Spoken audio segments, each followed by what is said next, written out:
నెల్లూరు జిల్లా కావలి నియోజకవర్గంలో వైఎస్ఆర్ కాంగ్రెస్ పార్టీ తెలుగుదేశం పార్టీల మధ్య ఫ్లెక్సీల రగడ నెలకొంది.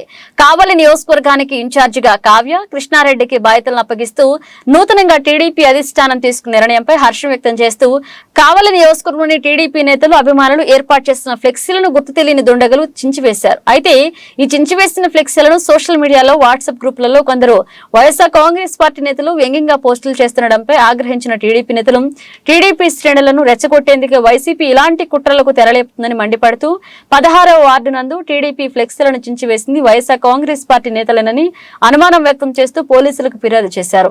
రాజకీయంగా ప్రత్యర్థులపై పోరాడాలని అధికార వైఎస్ఆర్ కాంగ్రెస్ పార్టీ నేతలు ఇలాంటి దుశ్చర్యలకు పాల్పడుతున్నారని, ఇక నుండి అయినా ఇలాంటివి మానుకోకుంటే రానున్న రోజుల్లో సరైన గుణపాఠం చెప్తామని హెచ్చరించారు. ఎన్నో సంవత్సరాల నుంచి ఇక్కడ చాలా ఫ్లెక్సీలు కట్టారు, ఎవరు ఏ చేయాలి, కానీ ఫస్ట్ టైం దీన్ని ఓరలేని తనం అంటారు. భయం అందరికి ఇప్పుడే ఒక భయం అనేది ఇప్పుడే పట్టుకుంది. ఒక నాయకుడు ఒక దమ్మున్నమ్మ కూడా కావాలకు వచ్చాడు రా, ఇలాంటి సపోర్ట్గా నిలిచారు. ఇప్పుడు నేను అనగదొక్కలు భయపెట్టాలి మమ్మల్ని చేస్తున్నారు. ఒకటి మాత్రం గుర్తుపెట్టుకోండి, మీరు భయపెట్టినా బెదిరించినా ఫ్లెక్సీలు చించినా ఏం చించినా కావల్లో టీడీపీ గెలుపు తథ్యం.